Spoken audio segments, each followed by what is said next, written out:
নমস্কার সবাইকে, ঝুমার ঘরকন্নাতে নতুন একটা ভিডিওতে স্বাগত জানাই। তো আজকে আমার রেসিপি হলো কাঁচা কলার কোপ্তা। তো বন্ধুরা, কাঁচা কলার কোপ্তা তো তোমরা অনেকে অনেক রকমভাবেই খেয়েছো। তো এইভাবে একবার কাঁচা কলার কোপ্তা বানিয়ে খেলে মুখে একদম লেগে থাকবে। তো এই যে দেখো, মাছ মাংসকেও কিন্তু হার মানিয়ে দেয়। তো দেখো, এই যে চলো রেসিপিটা শুরু করি। তো এই যে আমি এখানে কাঁচা কলা টুকরো করে কেটে নিয়েছিলাম, আর নিয়েছিলাম একটা আলু। প্রেশার কুকারে নুন হলুদ দিয়ে সেদ্ধ করে নিয়েছি, ঠান্ডা করে খোসা ছাড়িয়ে নিয়েছি। তো এবার এগুলোকে আমি যেটা করব, খুব ভালো করে কিন্তু আমি ম্যাশ করে নিয়েছি। তো এই যে দেখো, ম্যাশ করা হয়ে গেছে। এবার একে একে এর মধ্যে আমি লঙ্কা কুচি দেব, আর দিয়ে দেবো একটা মিডিয়াম সাইজের পেঁয়াজ কুচি, দিয়ে দিচ্ছি ধনেপাতা কুচি, দিয়ে দিচ্ছি নুন হলুদ, আর দিয়ে দিচ্ছি 1 চামচ জিরে গুঁড়ো, আর এখানে দিয়ে দিয়েছি আমি 2 টেবিল চামচ বেসন। তো সব কিছুই কিন্তু খুব ভালো করে আমি হাতে মেখে নেব। তো এই যে দেখো, আমি হাতে কিন্তু খুব ভালো করে এগুলোকে মেখে নিয়েছি, আর এগুলোকে আমি একটা একটা করে কোপ্তার শেপ দিয়ে নিয়েছি। তো এই যে দেখো, কোপ্তাগুলো আমার অনেকগুলোই হয়েছিল। তো আমি এখানে কোপ্তাগুলো ভাজতেও বসিয়ে দিয়েছি, আমার ভাজা হয়ে যাচ্ছে।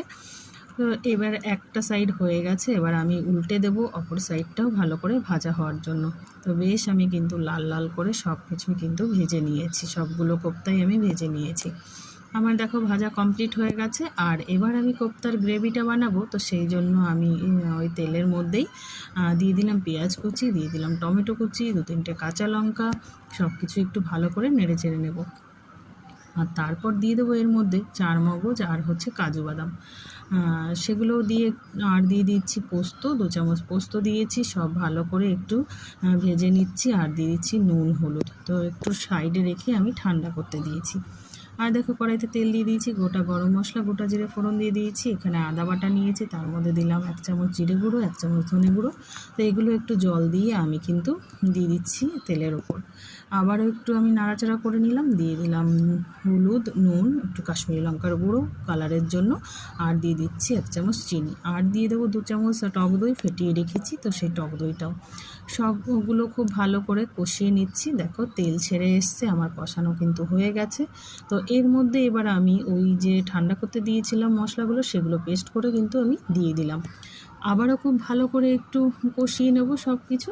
আর দেখো, এখানে আমি এবার গ্রেভির জন্য জল দিয়ে দিয়েছি। তো গ্রেভিটা আমার ফুটে গেছে। তো এবার আমি কোপ্তাগুলো সব দিয়ে দিলাম, দিয়ে কিন্তু আমি 2-4 মিনিট ঢাকা দিয়ে রান্না করব। আর এখানে দেখো, আমি আমার হয়ে গেছে রান্না। ঢাকাটা খুলে আর হচ্ছে এখানে দিয়ে দিলাম গরম মশলা গুঁড়ো, ধনেপাতা কুচি, আর ওপর থেকে একটু ঘি। তো এই যে কাঁচা কলার কোপ্তার রেসিপিটা তোমাদের কেমন লাগলো বন্ধুরা, আমাকে কমেন্ট করে জানিও।